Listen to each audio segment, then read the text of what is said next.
പണ്ട് പാടവരമ്പത്തിലൂടെ ഒരു ഓലക്കുടയുമെടുത്ത് ചെറുഞാറു നടന്നൊരു കാല തന്നു ഓടി നടന്നൊരു പെണ്ണെ, കയ്യിൽ കരിവളയിട്ട് കണ്ണിൽ കൺമഷി കൊണ്ടുവരച്ച് പിന്നെ വാർമോടിയൊക്കെ വിരിച്ച് നല്ല ചേലുള്ള പാവാടയിട്ട് ആ തോട്ടോരത്തുള്ളൊരു കൈതോലക്കൂട്ടത്തിനോരത്തു നിൽക്കണ ഒരാൾ മരത്തിൻ ചോട്ടിലിരിക്കണ ദേവിക്കു ചാർത്തുവാൻ പൂവുകൾ കൊണ്ടുപോയോ പെണ്ണെ, പൂവുകൾ കൊണ്ടുപോയോ. പണ്ട് പാടവരമ്പത്തിലൂടെ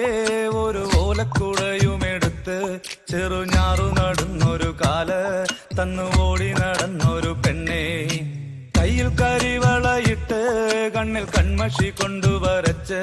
പിന്നെ വാർമോടിയൊക്കെ വിരിച്ച് നല്ല ചേലുള്ള പാവാടയിട്ട്